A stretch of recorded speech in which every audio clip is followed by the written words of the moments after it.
¿Qué tal? Buenas noches. Bienvenidos a Espiral. El día de hoy tengo conmigo a la periodista Guadalupe Lizárraga. Hoy presentó este libro en la Ciudad de México, El falso caso Wallace. Es una investigación donde acusa a Isabel Miranda Torres o Isabel Miranda de Wallace de haber fabricado una serie de pruebas para inculpar a presuntos secuestradores que en realidad serían gente inocente. El libro ha levantado tanto revuelo que el día de ayer el titular de la Procuraduría General de la República, Alejandro Gertz Manero, anunció que se reabre el caso y que van a investigar a fondo toda la información que Guadalupe Lizárraga ha entregado. Tenemos en Espiral hoy en exclusiva esta conversación para que nos cuente cómo llegó a este caso y cómo fue descubriendo estas piezas de información que podrían en efecto no corresponder a la realidad. Comenzamos.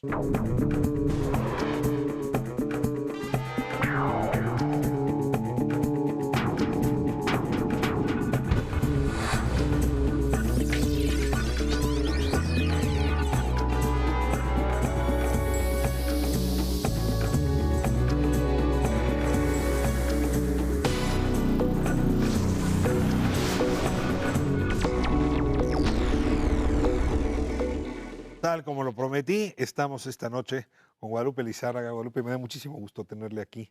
Muchas Colega, gracias. Gracias. usted organizó recientemente un foro sobre la fabricación de culpables en nuestro país, que es una cosa bastante común, bastante corriente. Eh, Tuve aquí a varios de los participantes de ese foro. Por cierto, fue un programa exitoso. Y ahí brincó como uno de los casos de fabricación eventual de culpables el de Gualberto Wallace. Hoy vamos a dedicar buen tiempo de este programa para hablar de ese caso. Usted acaba de publicar un libro de él, pero antes le ruego que nos dé alguna reflexión sobre las razones por las que, digamos, echó a andar este foro y cuáles fueron los casos más emblemáticos en ese foro de fabricación de culpables, Guadalupe. Pues antes que nada, muchas gracias por el espacio y por tocar este tema que es complicado, sobre todo porque involucra a servidores públicos de alto nivel en toda esta política, yo digo, de represión, una política represiva y de simulación de eficiencia policial, que es la fabricación de culpables. Yo tengo una investigación desde 2014, antes 2013, desde Nestora Salgado, de cómo la líder comunitaria de Guerrero, cómo le fueron fabricando esos cargos de secuestro. Y allí inició mi interés en estas políticas que tienen de fabricar culpables, desde las detenciones arbitrarias e ilegales hasta las violaciones en la ejecución de la pena. Mi primer acercamiento a O esta sea, Nestora expresión. le hace descubrir que aquí hay una máquina Así es. que sistemáticamente está jugándole a la demagogia punitiva, como le dicen, Así fabricando es. culpables independientemente de los argumentos jurídicos. Así es. Y uno de los personajes claves que le construye, que le fabrica estos cargos de secuestro a Nestora Salgado fue Iñaki Blanco, procurador de Guerrero, y que fue después testigo de cargo en 2010 de Isabel Miranda Torres. Y también fue el procurador de Guerrero Así es. cuando el caso Ayotzinapa. Por supuesto, es cuando ya se revela todo lo de Ayotzinapa y él tiene que salir, tiene que renunciar. ¿Qué otros personajes se topa usted con ellos? Porque en su libro menciona a Genaro García Luna como alguien que pues, pudo haber sido autor de varias fabricaciones. Así El es. caso concretamente de Florence Cassés. eh, Cárdenas Palomino, que era su segundo a bordo, también habría participado en casos de este tipo. Digo que todos esos casos se presentaron en el Sí, ese es foro. el equipito en torno a Genaro García Luna. Hay un dato muy relevante que a mí también me atrae mucho, que me da mucha luz respecto a la fabricación de culpables en México, que es en 2005, noviembre de 2005, se da un premio de administración pública que se llama el Premio Innova y se le da precisamente a Genaro García Luna, que él incluso lo anuncia en Wikipedia como un logro. Y el premio es por resolver secuestros en tiempo real. Entonces, estamos hablando de noviembre de 2005. El caso Wallace se reporta en julio, se crea, fabrica en julio de 2000, el 11 de julio de 2005. El caso Cassés, diciembre de 2005. Y estamos hablando de secuestros en tiempo real. Y él utiliza el montaje televisivo para caso justificar el premio. de Teresa, de Alberta, de Jacinta, las 3 indígenas ñañú que habían supuestamente secuestrado agentes de la AFI, tiene a los mismos autores. Sí nos encontramos con una serie de casos que fueron muy célebres, que parecen haberse resuelto de la misma manera. Había que encontrar un culpable y se le fabricaron pruebas. Así es. Ahora, en esa lógica, no solamente están los funcionarios, que como reciben bonos o incluso reputación pública, si resuelven casos, no importa cómo los resuelvan, diría el clásico, haya sido como haya sido. También hay voces de la sociedad civil que se han prestado a este juego. Y entonces de pronto aquella frase muy fuerte de Martí, recordará usted, refiriéndose al secuestro de su hijo y asesinato, que decía, si no pueden, renuncien. Y entiendo que de pronto 2 bandas fueron acusadas exactamente de lo mismo, con 2 güeras en cada uno, una en el gobierno federal, otra en el gobierno local. Es decir, que esta demagogia punitiva incluso alcanzaba a las autoridades locales en su pugna con las federales. Claro, en este caso es para la simulación de la eficiencia policial. Sin embargo, esto también le sirve para controlar a la población, porque es una política de terror, porque no nada más va hacia la familia de la víctima directa, sino que de allí, como quieren comprobar que hay bandas, entonces cada caso que fabrican tiene que tener varias víctimas de fabricación. Entonces, por eso eran las bandas del ¿Tú dirías que en el caso de Martí hubo fabricación? Sí, totalmente, absolutamente. ¿Tú crees que el muchacho no murió? No, el muchacho murió, pero los culpables, que ellos dijeron que eran culpables, no lo son. O sea, fabricaron culpables para aparentar resolver los casos. Caso de Florence Cassés y de Israel Vallarta, ¿tú dirías hay víctimas y ellos son invenciones de la autoridad? Bueno, yo creo que todos somos víctimas en el país, en el sentido de que se está fracturando el Estado de Derecho, estrictamente hablando, pero que si hubo secuestrados, no. ¿Tú crees que no hubo Creo secuestrados? que no hubo, pero por las evidencias. Ahora, Genaro García Luna es una constante en estos casos que estoy mencionando, ¿no? Así es. Uno por uno. En Ayotzinapa no, porque ya no estaba en el 2014 en el país. Pero desde Vicente Fox, sí. Pero Isabel Miranda sí es una constante. Fue muy vocal en el caso de Ayotzinapa, fue muy vocal en el caso Martí, ¿no? Fue también vocal en el caso de las 3 indígenas ñañú. Es decir, desde la sociedad civil, desde su organización, desde su músculo social y también mediático, ella participó en, déjame llamarlo así, en esa escenografía. ¿Por qué crees que Isabel haya estado en todos esos casos que estábamos mencionando y que ahora son emblemáticos? Que el padre Alejandro Solalinde le llama el sello de la señora Wallace. Es precisamente justificar estos secuestros. Ella gana, su organización gana con la existencia de estos secuestros. E incluso va a un estado, hay una especie de extorsión al gobernador diciendo que los secuestros han aumentado en ese estado. Después el gobernador, esto lo vi varias veces, el gobernador le da publicidad en sus espectaculares y 2 o 3 meses después regresa al estado a dar una conferencia de prensa para decir que bajaron los índices. Te detengo aquí. Alto al Secuestro es una organización no gubernamental que quizá como ninguna otra tiene indicadores que permiten medir la peligrosidad de cada entidad a propósito de los secuestros. Entonces, en efecto, si Colima o Jalisco aparece arriba o abajo en esos indicadores, pues muy rápido eso preocupa a los gobernantes. Ella vende, digamos, tú dirías, ese sistema. Sí, tenemos el caso de Morelos, si quieres te lo comento rápidamente. Es Atlacholoaya Morelos, por ejemplo. Es un grupo de 74 internos que llevan más de 20 años que ya en prisión, que ya compurgaron la mayoría la pena. La mayoría fueron con el delito de secuestro y delincuencia organizada. Ellos ya deberían de haber salido, sin embargo no les permitieron beneficios de ley, que sería la libertad anticipada, precisamente por las declaraciones de Isabel Miranda Torres. pese a que no eran, ya tenían más de 20 años en la cárcel y que ya deberían de haber tenido un beneficio, muchos de esos internos fueron acusados solo con la acusación del Ministerio Público, otros con acusaciones de terceros que no Pero conocían. ¿ella qué hizo? ¿Qué dijo? Ella llega con el gobernador, exgobernador Graco Morales y Graco habla... Ramírez. ¿Perdón? Graco Ramírez. Graco Ramírez, perdón, sí. Llega con el gobernador y hace declaraciones sobre la violencia y sobre los secuestros. Y eso hace que los detengan. Los detienen cuando deberían, que les prohíben los beneficios de ley. Con eso se dice, mire, aquí tenemos esta lista de tantos Pero a ver, déjame detenidos. regresar todo este argumento, porque lo que tú dices es, llega la calificadora, ¿no? Funciona un poco como calificadora ella, Sí. y si el gobernador le compra publicidad a Showcase, que es la empresa de ella de Así es. espectaculares, ¿ella mejora la calificación en materia de secuestro? Así es, altera las cifras. ¿Tienes prueba de esto? Ya lo publiqué en Los Ángeles Press, está en losangelespress.org. O sea, facturas a Showcase Están de los mismos gobernadores que mejoraron su calificación. en un periodo de 3 a 4 meses. O sea, por eso Showcase, que es de Isabel Miranda, es una de las empresas más grandes en este En rubro. publicidad exterior. Ok, a ver, extorsiona, está en todos estos casos.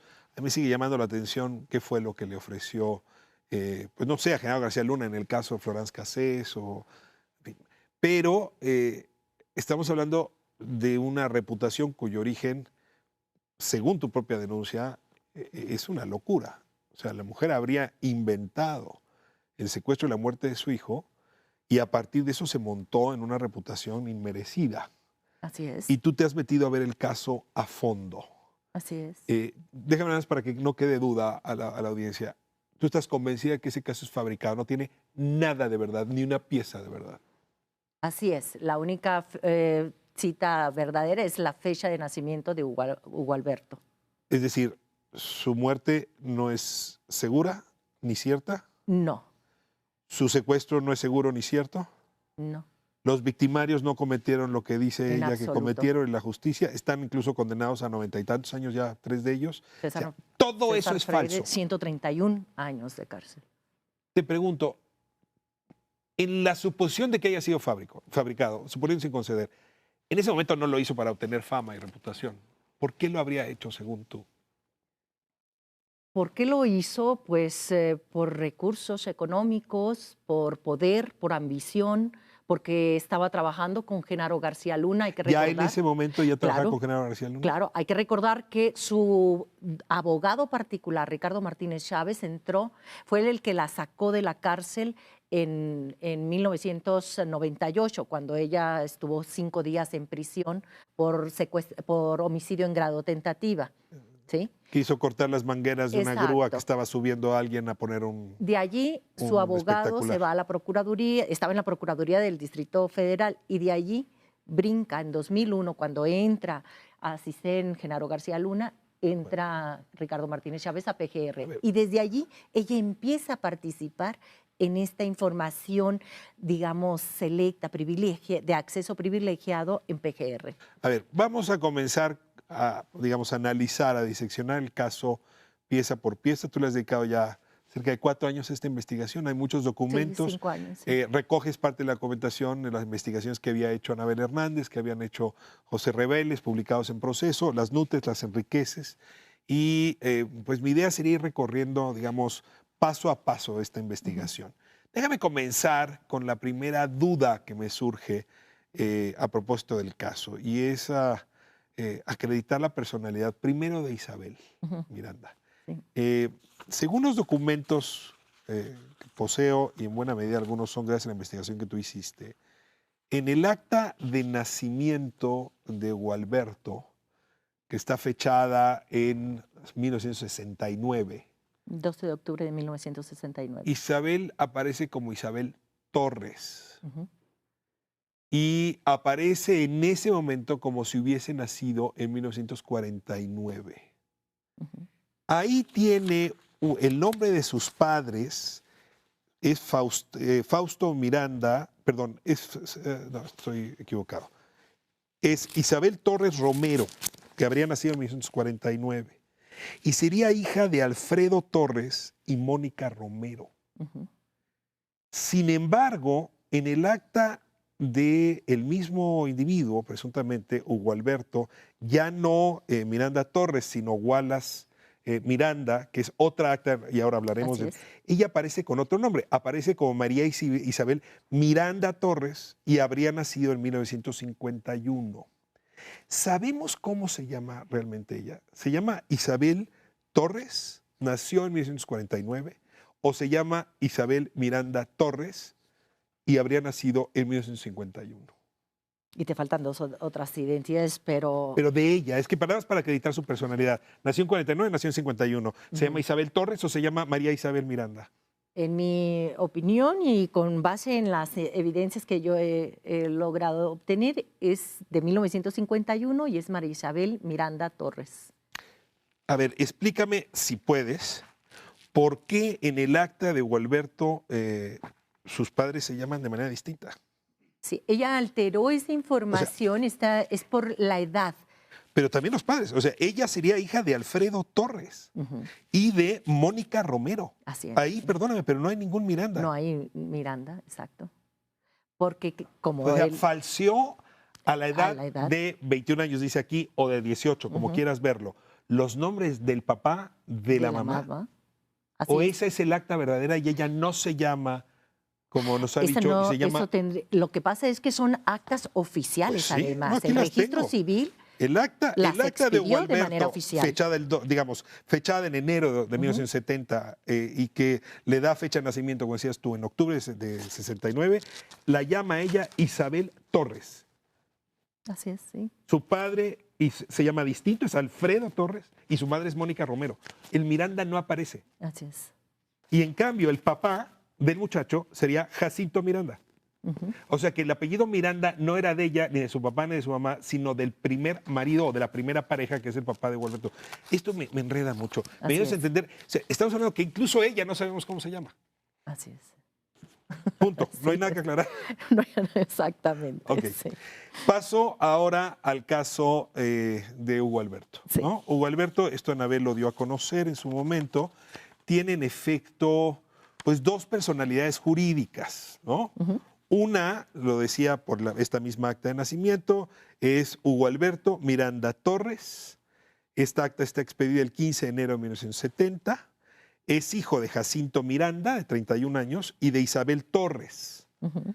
Ahora, este muchacho habría nacido, como tú decías, el 12 de octubre de 69. Pero hay otra acta expedida en noviembre de 1975, o sea, 6 años después.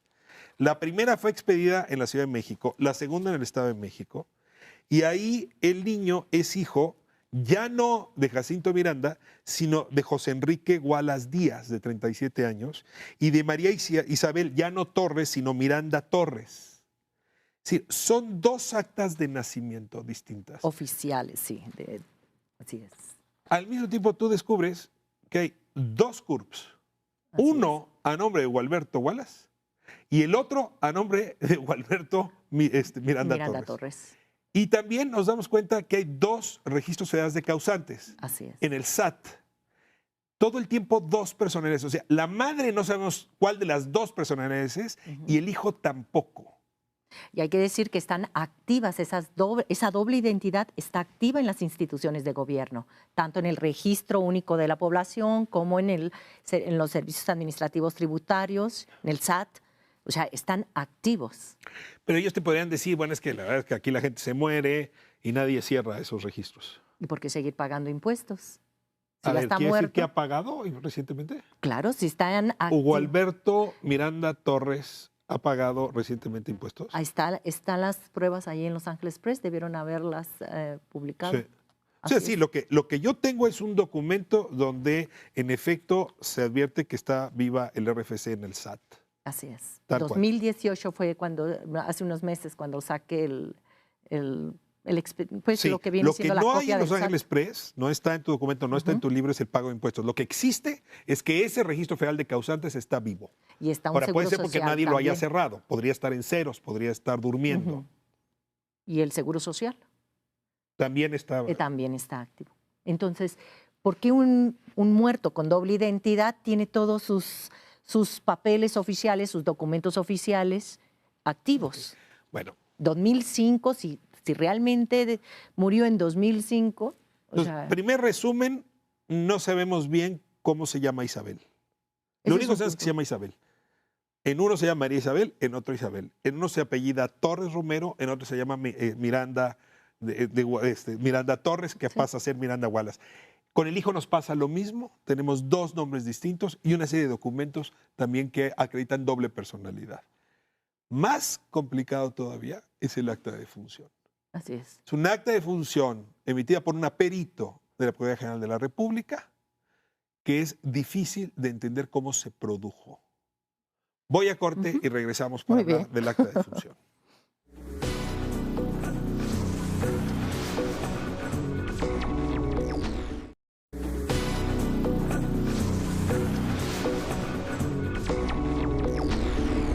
Bueno, estamos abordando el enredadísimo caso Wallace con la periodista Guadalupe Lizárraga. Simplemente para hacer un resumen, lo comentábamos hacia el final del último bloque, tenemos a Isabel Miranda, cuyo verdadero nombre no nos queda claro si es Isabel Torres o María Isabel Miranda Torres o Isabel Miranda de Wallace.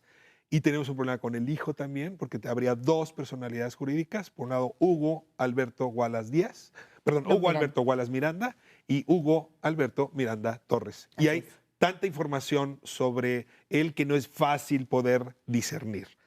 Pero si eso está complicado de entender, más complicado está el acta de defunción. Claro. El acta de defunción es un documento que fecha la muerte de Hugo Alberto, lo vamos a dejar así, Hugo Alberto para no meternos en problemas, el 12 de julio de 2005. Lugar de defunción, Perugino 6, Interior 4, en la colonia Insurgentes Mixcoac.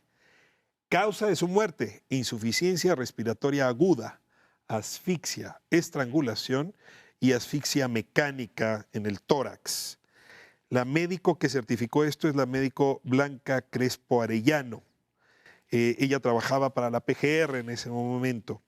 Y esta acta de defunción, que está fechada en 2013, noviembre de 2013, fue solicitada por María Isabel Miranda Torres. El tema es que no hay restos de Hugo Alberto. No hay cuerpo. Nunca hubo cuerpo. Nunca lo hubo encontraron. cuerpo. ¿Me puedes explicar cómo un perito puede dictaminar la causa de muerte sin cuerpo? Obviamente es un acto ilegal del perito. No podría hacerlo. Es ilegal haberlo hecho. Después declararlo desaparecido, pero no puedes hacer insuficiencia respiratoria aguda, asfixia. Si no hay cuerpo, ¿cómo sabes Así todo es. eso? De hecho, hay 3 formas de muerte que Isabel Miranda declara 3 veces muerto a su hijo. Una por un balazo en Perugino número 6, esta por la asfixia y otro por el cercenamiento de una sierra eléctrica. Todo eso viene en las declaraciones ministeriales, pero el acta de defunción es un acto ilegal de la perito y de la juez que certifica esa acta. Tan así es un acto ilegal que después tuvo que revertirse esa acta. Pero esta acta existe, pues aquí la tengo, es la 88-0185. Claro, pero del registro civil se tuvo que desaparecer, tuvo que revertirse. Es ilegal esa acta. Entonces, no hay acta de defunción hoy para efectos prácticos. No hay acta de defunción. Ahora, sin embargo, en los discursos y entrevistas que ella ha dado, esta es la versión de los hechos. Que el hijo habría sí muerto por asfixia y luego lo descuartizaron con la sierra. Así es. Muy bien. Entonces, traemos problema con el acta de defunción. El tipo está desaparecido hasta ahora. No hay manera de que se pruebe la muerte como se cuenta. A menos que le hagamos caso a los testimonios de los presuntos victimarios. Y ¿Los que salieron por tortura o antes de ser torturados? Sí, estamos hablando de varios supuestos integrantes de una banda de secuestradores que habrían asesinado y luego cercenado a Hugo Alberto y habrían escondido sus restos. A mí, perdóname si te lo digo así, pero me incomoda mucho en mi país comenzar con las pruebas testimoniales. Porque como muchos de los testimonios en los procesos judiciales están amañados, se obtienen por tortura, sí prefiero, y ahí te lo digo más bien como abogado, como periodista, pero también abogado, empezar por las otras pruebas no testimoniales. Pruebas científicas, sí. Y entonces quiero ir a esas pruebas científicas.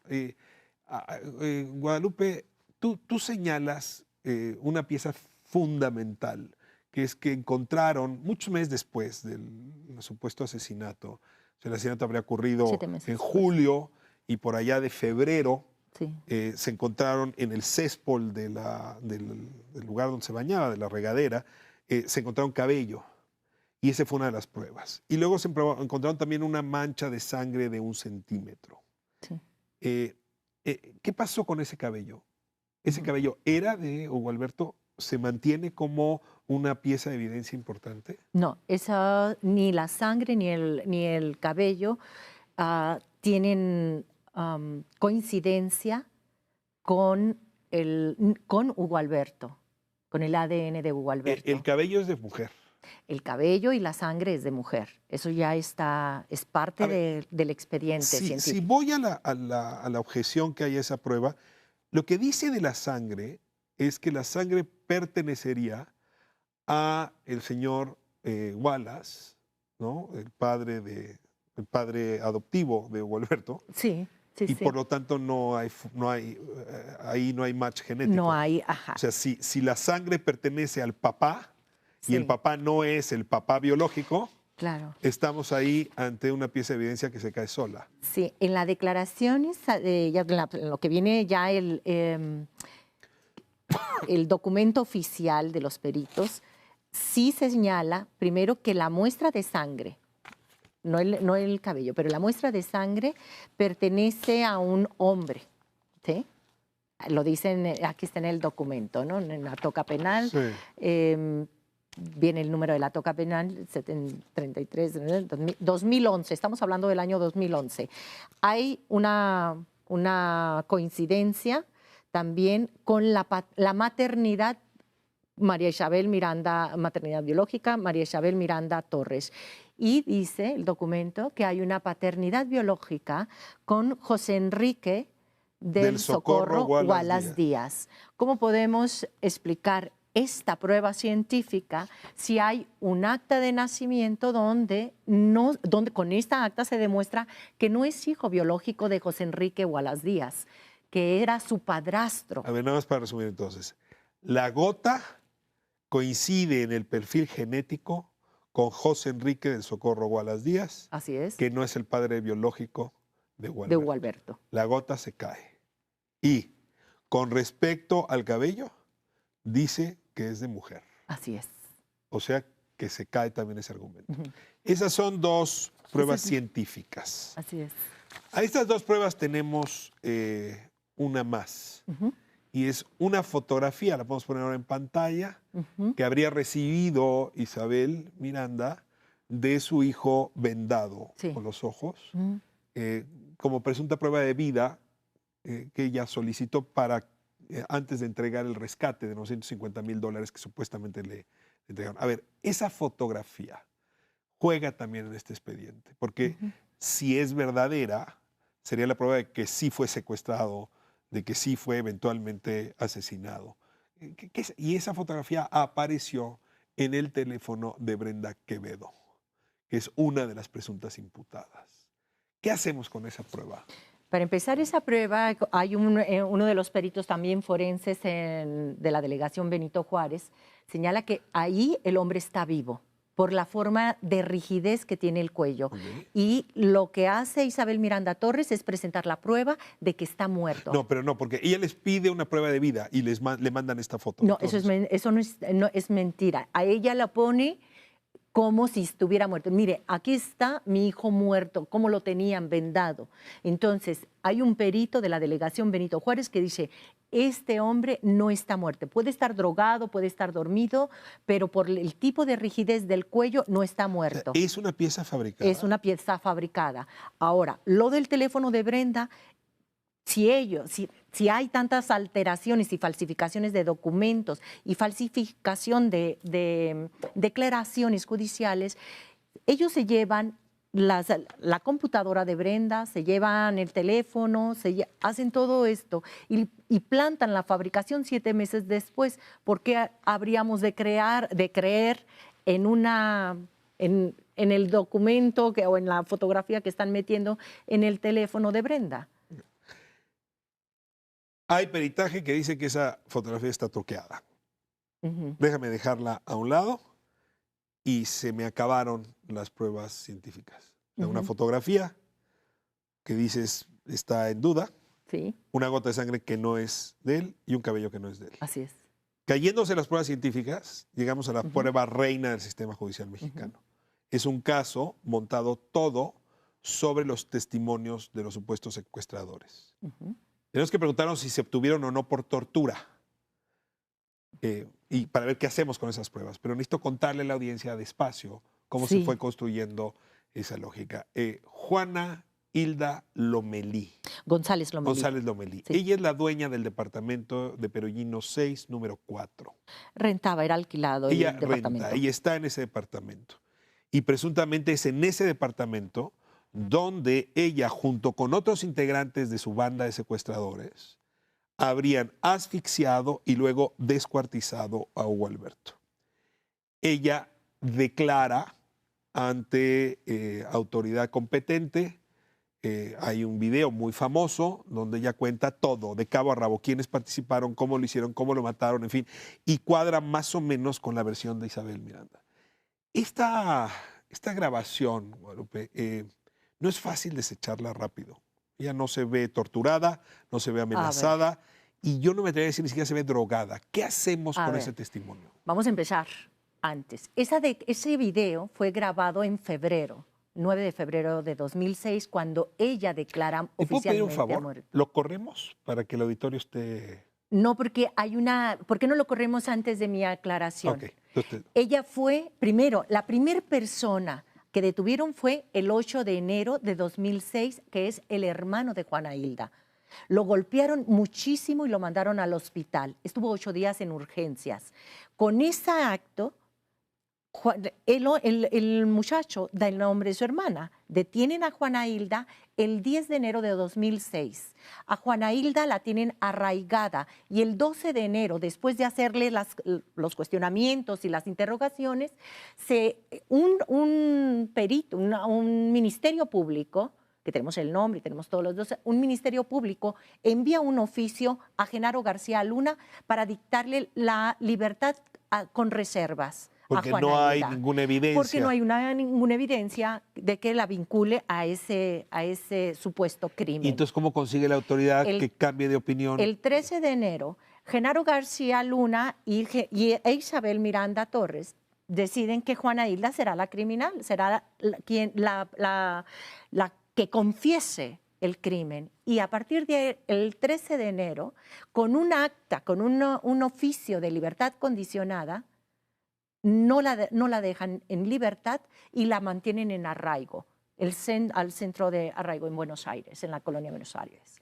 Con ese arraigo, ella tiene los ministerios Robles Zúñiga, Braulio Robles Zúñiga, y el otro señor que trabaja conjuntamente con él, Fermín Ubaldo, y están interrogándola y hay abuso incluso sexual a ella. Ella graba el video, pasa 8 o 9 horas grabando el video. Y además le obligan a dar nombre, el 26 de enero le obligan a dar el nombre de su pareja, que es César Freire Morales, y sin ningún elemento de prueba, con nada. Isabel Miranda, el 23 de enero, monta un espectacular acusando sin ninguna evidencia a César Freire Morales. ¿De qué fecha es esta confesión de Juana Hilda? La confesión es de febrero y ella estaba detenida desde el 10 de enero de 2006. A ver, jurídicamente es difícil que un juez tome por buena esa declaración, porque como vamos a ver, no está acompañada de su abogado defensor. Así es. No sabemos tampoco quién la está interrogando. Sí. Ahora, periodísticamente, tienes que concederme que no se ve ni golpeada, ni drogada, ni torturada. Vamos a corte, Okay. vemos el video y regresamos con el resto de la historia.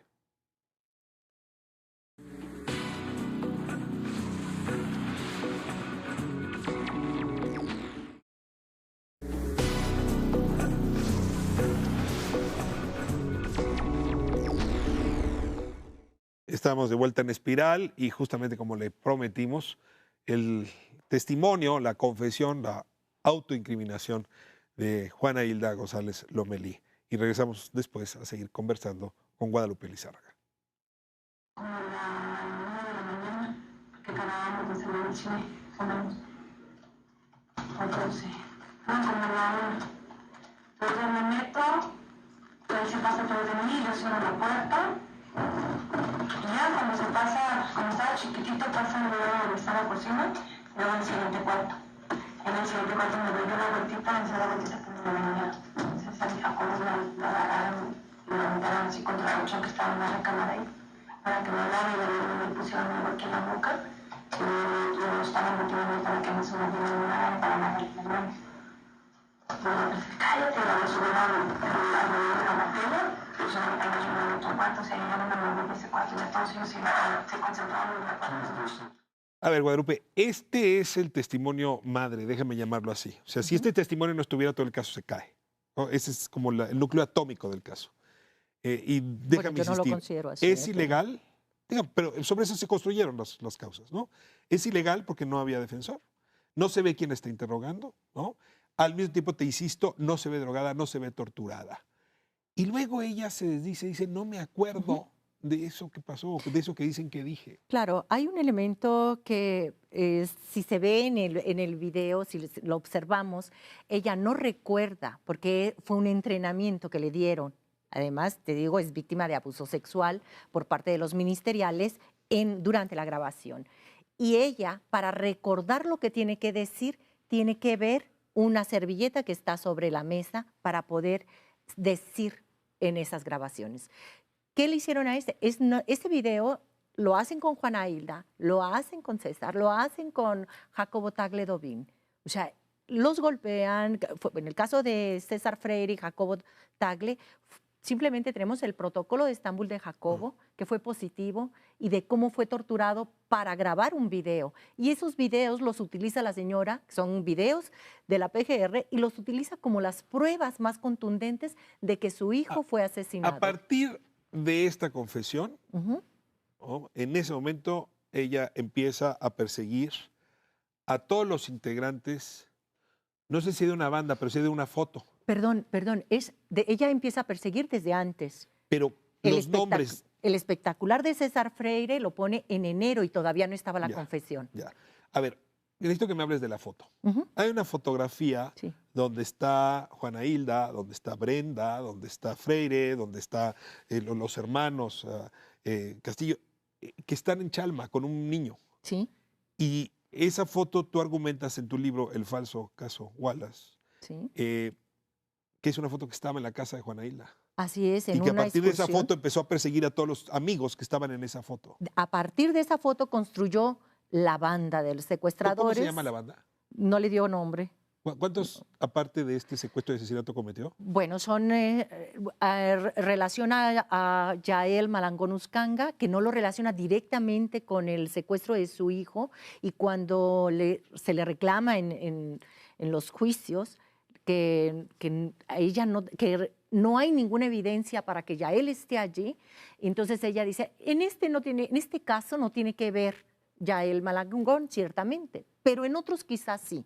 Y con esa declaración, Yael lleva 12 años en prisión sin sentencia. Pero te tengo aquí. Para que haya crimen organizado, Juana Hilda estaba detenida en Seido, necesitas que haya habido por lo menos 2 secuestros.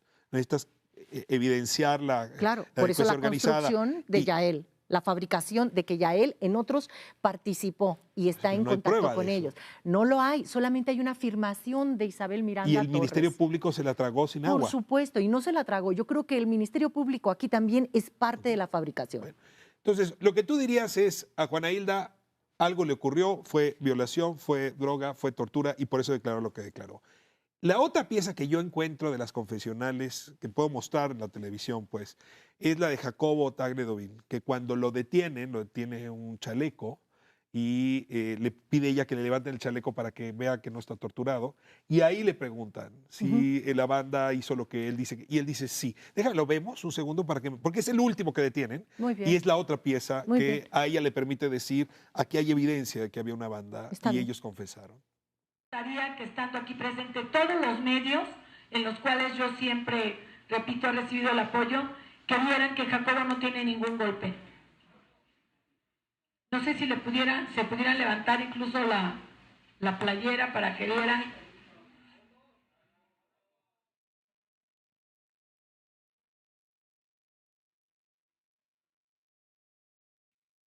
Gracias.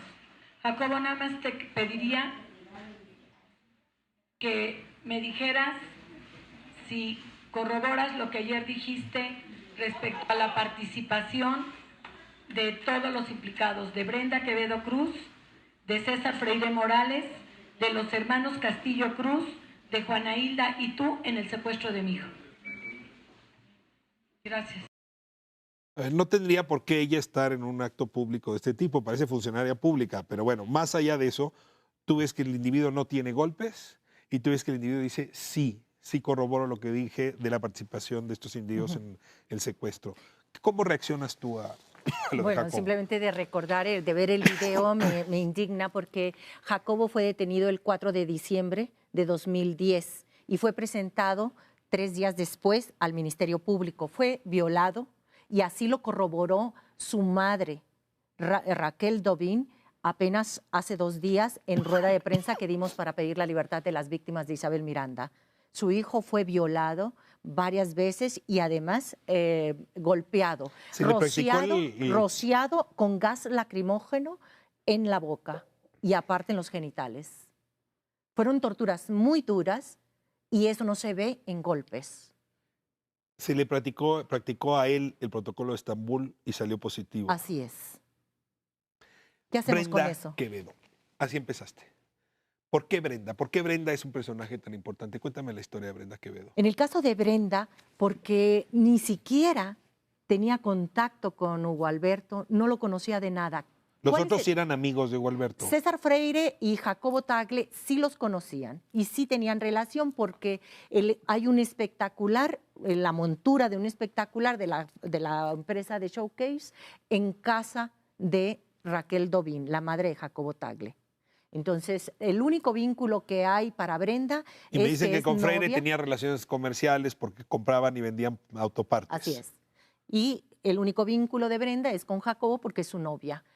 O sea, César Freire es novio de Juana Hilda y Brenda es novia de Jacobo Tagle Dovín. Así es. Toman a Brenda y le hacen las cosas más indignantes que yo encontré en tu libro. O sea, la narración me parece terrible. Así es. ¿Nos podrías compartir lo que encontraste? Sí. Cuando detienen, para empezar, ella está en Estados Unidos y le piden en la corte de Chicago cuando empiezan Ella se fuga a Estados Unidos cuando están persiguiendo a los presuntos porque secuestradores. en marzo de 2006 ve al salir de su casa un espectacular con su rostro y dice secuestradora. Si la has visto, denúnciala y un número. Entonces ella se asusta y después empieza a investigar lo que está pasando y le dicen a Brenda, vete de este país porque te va a pasar algo de lo peor. Esta señora es muy mala. Y él ya se va.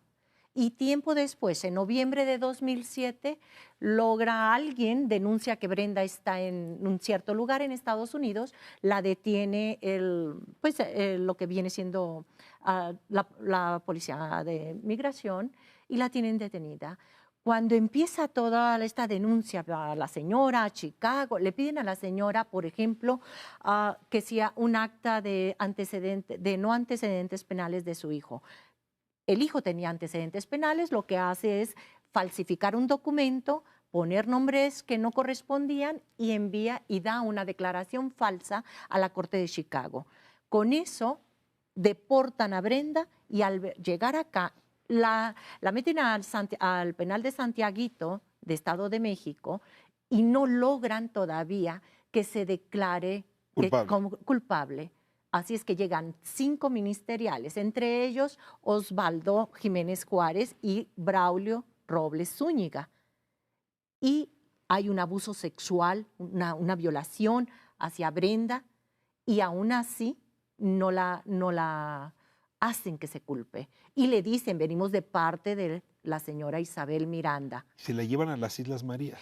La segunda vez se la llevan, que es totalmente ilegal porque ella todavía no está sin sentencia. Hasta este día, este programa, ella sigue sin sentencia y lleva 11 años en prisión. En Islas Marías también la sacan de manera ilegal del penal y en la madrugada la llevan y la depositan en una casita de ruinas que tienen para esas cosas, la envuelven en una cobija y vuelve la violación y vuelve la tortura. Y aún así ella dice, mátenme, pero yo no voy a declarar algo que no hice. Los hermanos Castillo Cruz. Los hermanos, Ellos se entregaron.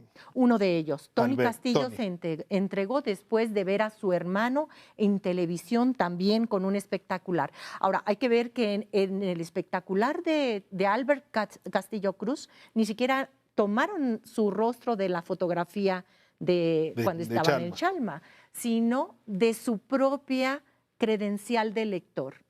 La fotografía de Albert la toman de su credencial de lector, la señora, y manda a hacer su espectacular.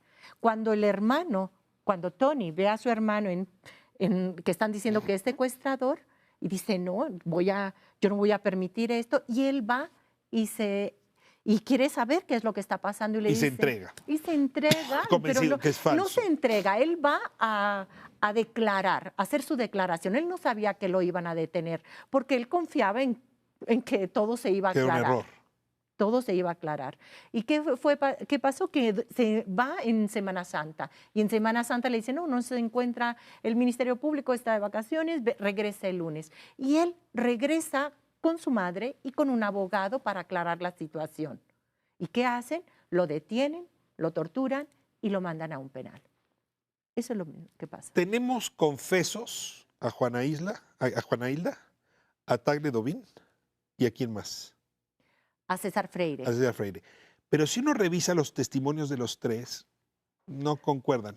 Cuentan Claro, cosas pero distintas. además César Freire tardó 4 años y 20 torturas en confesar supuestamente que él participó en ese crimen. Y después de haber encerrado a su madre y a su hermana, Julieta Freire y Rosa María Morales, estuvieron 1 año y medio en cárcel por la falsa acusación de Isabel Miranda Y Torres. la hermana murió. Y la hermana murió una semana después de haber salido, después de que le dieron libertad. Por derrame cerebral. Por derrame cerebral, dejando 2 niñas menores de edad. Fuiste a ver autoridades del nuevo gobierno. Te reuniste con Alejandro Encinas recientemente. Te reuniste también con la secretaria de Gobernación, Olga Sánchez Olga Cordero. Sánchez Cordero, para comentar esto que me estás diciendo, que escribiste en el falso caso Wallace.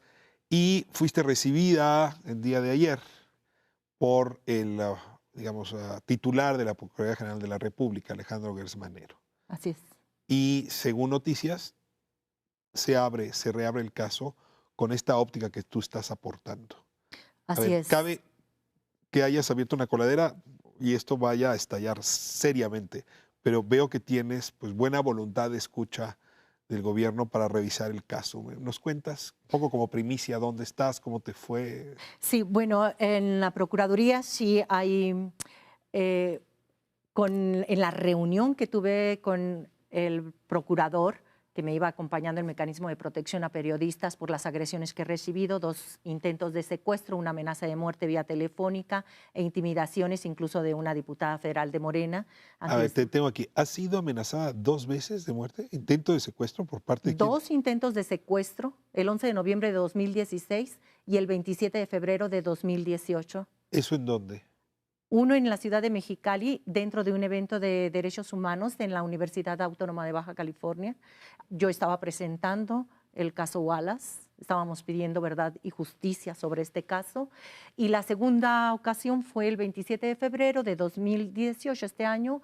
Al salir del Tribunal Superior de Justicia, venía yo de poner una demanda contra la señora. ¿Y qué pasó? ¿Se acercó alguien Se a ti? acercaron la primera vez fueron 2 agentes ministeriales, así se identificaron, y estaba, como era un evento de derechos humanos, había periodistas y había ONGs, y cuando yo empiezo a alterarme por el hecho de que me querían llevar a declarar supuestamente, pero con un citatorio falso, porque ni siquiera estaba bien mi nombre, empiezan a grabar y eso se queda como evidencia. La segunda ocasión, también al salir del tribunal, se acercan 4 hombres, uno de ellos se identifica como agente de la PGR, como jefe de algo, de policía, de investigación de la PGR, y Entonces también insisten en que que me suba a un auto para declarar, para llevarme a declarar a ¿Qué? Cerdo. ¿De qué estás? El argumento es que yo estoy dando una versión diferente a la versión oficial. Ese fue el argumento. Válgame. Cuando ellos insisten, yo empiezo a gritar, viene gente y empieza a grabar y a transmitir en vivo por Facebook los hechos. Yo te había pedido que nos reuniéramos hoy con Isabel Miranda para una conversación a tres. Ella muy rápido me dijo que no estaba en su interés y tú también me dijiste, yo no quiero estar frente a una mujer que me ha mandado secuestrar en 2 ocasiones. Así es. ¿Tú no tienes duda de que es ella la que te mandó Absolutamente, secuestrar? porque fueron los ministeriales o los supuestos ministeriales que iban de parte de ella. Pero ¿cómo es posible, Guadalupe, que haya un civil, no tiene ningún cargo público, que tenga tanto poder sobre los ministeriales? Tanto poder sobre las autoridades Porque de era este país. sostenida por el gobierno anterior, desde Felipe Calderón y Enrique Peña Nieto, era sostenida incluso económicamente por gobernación y presidencia, para que siguiera con su campaña. O sea, tu lectura es que ahora que ya no está sostenida por esos andamios políticos, el caso puede abrirse. Puede prosperar, por supuesto. Hay una investigación. Además, acaba de decir el procurador, se va a abrir un expediente para la investigación penal. Para investigar penalmente la falsedad de ese caso basado en mi investigación. Aparte, otra investigación sobre las agresiones recibidas. ¿Por qué acallarme? ¿Por qué acallarme? Si yo he tenido una falsedad en lo que yo declaro, ¿no sería mejor una demanda en California? Claro. Bueno, pues esta conversación no termina aquí, termina contigo, pero no el tema. Porque la semana que entra estará en este programa Isabel Miranda Muy bien. Torres o Isabel Miranda de Wallace, justamente revisando esta misma información. Yo te agradezco mucho que hayas tenido la gentileza de compartir tu trabajo. No, al contrario. Y pues la valentía también para enterarnos de algo que parecía que ya estaba cerrado. Muchísimas gracias. Gracias a ti. Nos vemos próxima semana, 10 de la noche, Espiral, Canal 11. Gracias por habernos permitido entrar a sus hogares.